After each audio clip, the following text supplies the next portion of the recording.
Now, Christianity has its 13th apostle, a faithful witness to the love, mercy, and truth of Jesus Christ. How about you? Will you be the 13th apostle? If we can't prove the existence of God, does it make sense to bet that he actually exists? Welcome back, ladies and gentlemen, to another episode of the 13th Apostle, where we explore the good, the beautiful, and the true of the Catholic faith and the Catholic Church. This is Tom Caffrey with my co-host, Dan Duddy. How you, Dan? Hey, Tom. How you doing? All right. How you doing there, brother? I'm doing quite well. I'm on the phone with you. Radio, man. Doesn't get any better. Amen. Amen.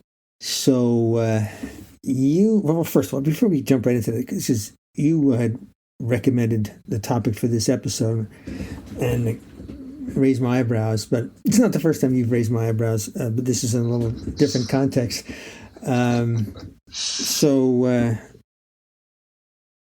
Anything new you want to mention? Well, I'm a little gossip? Disappointed that it raised your eyebrows that I recommended that we talk about Blaise Pascal, my friend Blaise, my new friend. But I understand. I get it. You know, I'm from the dirt. I got my master's in the dirt. You got your master's in theology. And you know something, when I sent you the text, hey, let's take a look at Blaise Pascal, Pascal's wager, among other things. I knew it. In my head, I'm chuckling while I'm sending it to you, you know. and you came clean with it before we got on the air. I said, wow, Dan, you threw me a curveball. What do you think? I said, let's put on the mic. So, you know, it's just, I honestly do want to get into more deeper topics for myself, kind of crawl out of the affective domain, but not too much, because that's where faith truly lives. But, you know, to get a little more cognitive, it's inspiring because I get to know more deeply the psyche, the mind, the soul of these intellectuals, which, you know, he's celebrated for. His unbelievable inventions in math, you know, philosopher, physicist, and a theologian on top. So, but I was at a retreat last weekend in Idaho. I was helping facilitate one for the King's Men out there. And our priest chaplain was married. He lost his wife about 8 years ago. And shortly after losing his wife, he went into the seminary. And he's been a priest now for about 4 years. An ordained priest, and he's an ex-Marine officer, never an ex-Marine as those Marines say, and he's a man's man. He's just a great guy for the church, and he started to talk a bit about Blaise Pascal and his homilies and so forth, and I just felt intrigued by that because, you know, I see him as a guy from the dirt, Tom, and then to have been, you know, touched by Blaise Pascal's philosophy. It intrigued me to jump in a little bit more. One of the things he had mentioned about Blaise Pascal, and I couldn't find much on it in my research heading for today, was that we are measured by the difference between what our will has accomplished on earth in comparison to what God's will is calling us to accomplish. So, like right now, as I'm saying that, I've got my right hand right about chin high, palms down facing the ground, and I've got my God's will's hand, you know, way up there, you know, and we need to close that gap if we're going to call ourselves men for Christ as much as we possibly can before we're judged at the end of this finite life, so that we reach the infinite. Now, with that being said, and I don't want to talk too much because I want to turn it over to you, Pascal's wager has an awful lot to do with the finite versus the infinite, and you know, you opened up our show saying such, but there are so many, and you know how I'm intrigued with paradox. You know, it's a word I like to use, but I find paradoxes to be very, very entertaining and stimulating, and it inspires thought. And they're like tickles, you know, to me. And he's loaded with paradox. And in his pessimism, we only have, you know, a little while to talk about these things. He's known as a pessimist, but it's in his pessimist ways that we find light. And that's pretty much what the wager does for us as well. And I was just looking for a line here that really hit me, and I've got my notes, but I'll come back to it a little bit later. I don't want to bore you. No, but, come on, go for it. Yeah. So just trying to find it. Gosh, he says God is or God is not. Reason cannot decide between the two alternatives. That a game is being played where heads or tails is going to turn up in the end. And he says you must wager. It is not optional. So, and then he goes on to say, and this comes from his book, Tom, how do you say it? It's got a French Pensees, Pensees. I know that you know what that is. The book that he has written where a lot of this information was extracted from. And then he goes on to say, let us weigh the gain and the loss in wagering that God is, but let us estimate these two chances. If you gain, you gain all. If you lose nothing. And then he goes on to say, wager then, without hesitation, that he is. There is here an infinity of an infinitely happy life to gain, a chance to gain against a finite number of chances or loss. And goes on. But then he says, but some cannot believe. They should then at least learn that they have the ability to believe, or at least recognize that they have the inability to believe. And then we need to endeavor them to convince themselves that they can believe. So I was inspired by the evangelization that he has at the tail end of his wager, which I didn't see until a little bit before the microphone came on, because I was going to criticize him for that. But it's awfully simplistic when it is broken down. But the one big thing, and it's huge, maybe jumping the gun here, is but he doesn't go to Christ. And, this is 1600s. Christ is not mentioned in his theological views. But you know what Jansenism is, Tom. Mm-hmm. And you know it well because we did a show on it probably 3 years ago. And he was a Jansenist, correct? Did you find that in your studies of Pascal? Yeah. Mm-hmm. But very simply, and I'm going to turn the mic over to you, is that Pascal's wager, let's look at two things. If God does not exist, or if God exists. So when we wager that God exists, and we find that God does not exist, then we lose nothing. But if we find out God exists, then we gain everything. But if we wager that God does not exist, and we find that God does not exist, we lose nothing. But if God exists, then we lose everything. So his wager is that we need to believe and believe that God exists. Yeah, it's very interesting. Let's go back up a little bit and let's just give our audience a little bit information about Pascal. He's very interesting. He was, from a very young age, he was of ill health. I mean, in his, what can you say, toddlerhood, it started. This was a constant problem for him, and it influenced his thinking. Infections, severe pain. In his, he could only take, for a period of time in his 20s, he could only take liquids. He had two sisters, and they cared for him because his mother had died when he was young. His father, interesting enough, knowing the way Pascal turned out, his father was a eminent mathematician. But it was, you mentioned his Jansenism.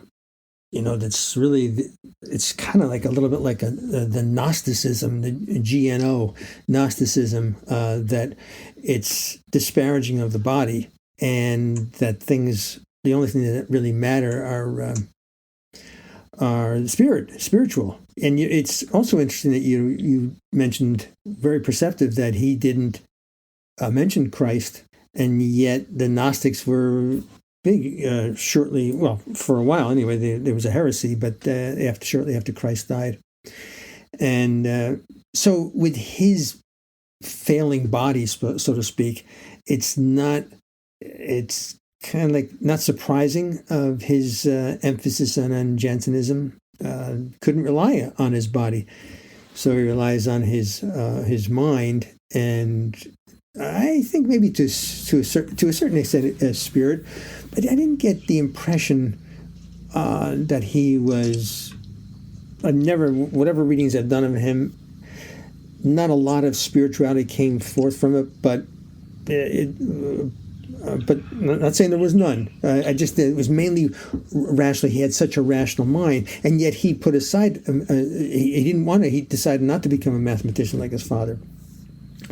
Plus, he was influenced by another great man, great mind of that era, Rene Descartes, and spelled Descartes. And Descartes was, one of his claims to fame is the Cartesian split of mind and body. And so they were kind of feeding off each other, and Pascal was influenced by him. So the whole idea of what's important, what's relevant, what can we know, do we learn these things just for the sake of learning them? Do they need to be learned? In other words, kind of like, okay, well, if you can build an atomic bomb, should you? So these are, and in terms of rationalism and living in your head, as the common in the common parlance, right? Descartes, who influenced Pascal, is also famous for, and this is that split of mind and body, of the phrase. It's always, you see this. I've seen this on bumper stickers over the years. I'm sure our audience has. I think, therefore I am. And they both suffer from ill health, and so I think there was conflict in terms of spirituality. His sister Jacqueline wanted. This is Pascal now. Jacqueline, she wanted to become a nun, but in a Jansenist convent. So it's the father didn't want that, and he forbade it. And then he died, and so she went into that convent, and Pascal ended up taking spiritual direction from her. So he's very, very influenced by Jansenism. So it's this is a lot of the background, and so then it's a real rationalist way of saying, okay, well, should we believe in God? Well, he also talks a lot. He's very influenced by Augustine in terms of free will. So we're going to get to the formula, but one of the people I thought about who's gone to eternity. We don't know. Well, we don't know where anybody is, but we have our beliefs. But the atheist I've mentioned before, actually not that long ago, Christopher Hitchens, and in terms of Pascal saying we should believe in God, because what's the downside of not believing him? But I always remember what Hitchens said, who was a great intellect himself, and he said that he's used the intellect, that if there is a God, this God gave me this mind, I've used this mind, and I haven't found sufficient evidence to convince me that God exists. So I'm not going to be a phony. And this was a big objection to Pascal's wager. I'm not going to be a phony and say, okay, I believe, even though I don't believe. Because then God wouldn't want a hypocrite. Yes. This is light stuff, ladies and gentlemen. No, it goes back to those paradoxes. But in reading the wager at first, when I went back to my rustic cabin and broke out my phone and finally found service up there in the mountains, it's really a pretty lame proclamation in proclaiming God. To me, it's 1 foot. It's like sailing around the world, but you got 1 foot on your boat and 1 foot on the beach. You're just kind of pushing your boat around the shoreline. So like he's not all in. But it is provoking. It's very much spiritually provoking. What I also like about our intellectuals here that you mentioned, Pascal and Augustine. And as I said earlier, I'm kind of working out of the affective domain into the cognitive.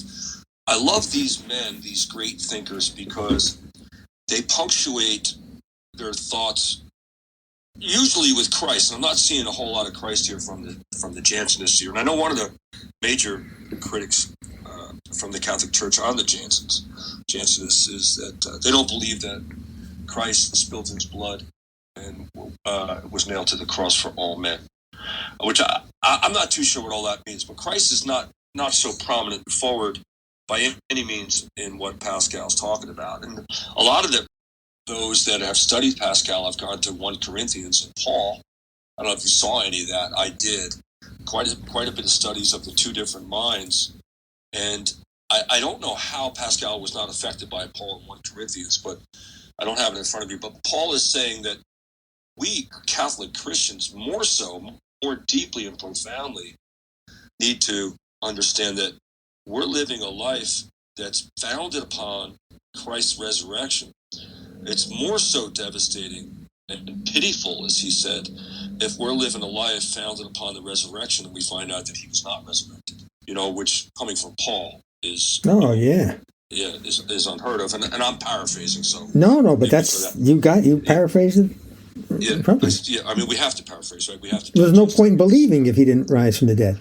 Exactly, and that's in 1 Corinthians 15. I think it's 17 through 19. So they're taking that as another level, comparing that to Pascal's feelings. And to me, Paul is kind of muscling Pascal out of the picture with that context. But then again, like it's 1640, and Pascal's a Catholic. Why isn't any of Paul, the Bible, in his thoughts here, in his theology? But what I wanted to say is, and I'm going to turn it back over to you, is I love when those that work out of the cognitive domain, like you do, my brother in Christ, first and foremost. But I love how they circle back to the affective now and go, now I get it. Now I love their intellectualism. I love their intellect. Whereas some don't circle back, and it becomes, just self-absorption, which is what's going on in our world. But anyway. Yeah, and we don't want to be totally in either, like the affective or the cognitive. So we want to strike that balance. And if my emphasis is cognitive, to go intentionally more into the affective, to the heart and whatnot, and you, as you said, just the opposite. I mean, Pascal is so interesting, as you said, the paradox. I mean, the devout Roman Catholic believed no salvation outside the Catholic Church. He yet did so as a Jansenist. And it's interesting, another paradox. On one hand, he has written that you can't have salvation by reason. Exactly. Right? But on the other hand, he's given us this formula. This is not a affective formula. This is a cognitive, a rational formula to say, okay, but then there is his faith. But does he mean faith in that, the Greek word we talked about, pistis, which means trust? Right, okay, right. Well, But if you take a helicopter back from a little bit, say, all right, so boots on the ground, you're saying, all right, this is all intellectual. This is reason, rationality, and all that stuff. But if you back that, and if you get the helicopter back up a little bit, the whole thing really is affective. There really is the soul of Blaise Pascal that's doing the talking, and he's talking as a soul. But he's a thinking soul at the moment. But he truly is God's child. But I want to share, and he's showing us that by the sheer nature that he's jumped in there. You know what I'm saying, Tom? He's jumped into the pot, and he's tasting it, and he's stirring it around, and he's taking his will, and he's taking this charisma of his intellectual abilities, and he's messing with it. And I think that does make God smile, But this is a paradox. Go ahead. No, go ahead. No, go ahead. I want to hear it. So and this is where we get into some Augustinian. I don't think he borders on heresy, Tom. I don't think he borders on anything dangerous. I don't think he's, as our good friend Pete likes to say, I don't think he's dancing on the head of a pin. Well, I just wish he would dig in more deeply and bring Christ to us. But now we circle back to the Jansenists. Yeah, well, I mean, he is a bit heretical with the Jansenism. Yeah. But he also, believes in predestination. Although he's wrestling with that. He thinks that he's got this formulaic mind, and the formula is not making sense to him. To say, well, okay, God predestines some human beings for salvation, and He saves them. But if He saves them, then where's the free will? Yeah. Where is that free will? I agree with you. I do sense his hunger in here, and that's important to me. It's important to you. It's important to anyone that truly loves Christ. We want our brothers and sisters to all be hungry for Christ. I do sense a hunger in here. I do. And amidst that amazing brain, I do sense that truly deep, from the dirt, spiritual hunger. And but here's a paradox I want to share with you, and I think this is pretty much a launch pad for where he's coming from with his thinking. And I think if he could just give up what I'm about to share with you and got on his knees and went to Paul a little more deeply, went to the resurrection, it might not be a wager. But this line, makes me giggle. If there is a God, he is infinitely incomprehensible, since having neither parts nor limits, he has no affinity to us. We are then incapable of knowing either what he is or if he is. That's where he's coming from the whole time. Yeah, but right, and that's. Would you think that's? Do you think differently than him? I mean, you could say there's a God, but okay, well, what's your proof? So you'd have to say, well, no, I believe. It's an act of faith, which is what our religion is about. It's an act of faith. We're assent to this proposition. Okay, the proposition is that there is a God. Yeah, I agree. I agree with what he's saying, where he is. But what I'm circling back to is the big but, B-U-T, is, but there is Christ. And Christ brings us to know who he is, what he is, and what God is about. If you believe that Christ is God. Yeah, but that was my point. It's just trying to show evidence that that's where he stops. And then comes the wager.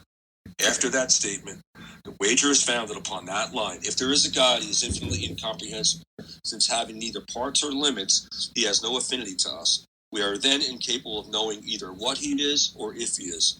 That end of story. And then from there, he produces the wager without Christ. Yeah, I mean, end of story. So his whole wager is based on on his belief that we ought to believe in God, rather than that God exists. It's that, okay, well, we can't prove exactly. it. We ought to believe and say, okay, well, that's exactly. I mean, obviously, we're talking about him centuries later. And, it's really, we're talking about pragmatism, right? He's just being pragmatic there. Yeah, but only, keep in mind, though, his belief, it's a Calvinist in a way, a Calvinist belief, exactly. Predestination. So if you think you have agency, in other words, you have this free will and you've made this decision, whatever the decision is, you've made this, in this case, we're talking making the decision to believe in God. Well, is that because you are one of the elect by God, that he's going to give you the grace to believe in him? I can never understand. That's a good point. How anybody can believe in how anybody could follow Calvinism just from that alone. Yeah, Calvinism's in there. Yeah, definitely. Well, that's the whole thing about predestination, is that, okay, you're the elect. Yeah. And that's in Jansenism too. Yeah, so why would you, died on the cross for only few.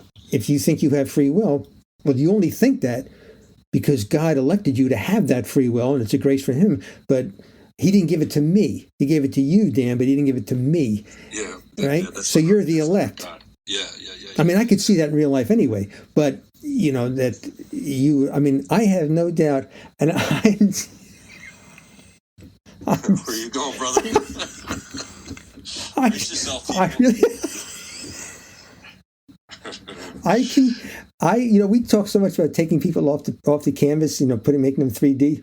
Yeah. I'd like to do the opposite with you. I'd like to paint you with wings and a halo, because sometimes that's how I see you. Right? Are you drinking James? I'll tell you what, you take a pencil out, you do your best rendition of that. And take a picture and send it to me. We'll make it our logo for the radio show. A big overweight husky guy with wings and a halo. Put a cheeseburger and a beer in my hand. You see? This is where we end up after 25 minutes of Pascal. This is what he drives. Him and his theories drive us to.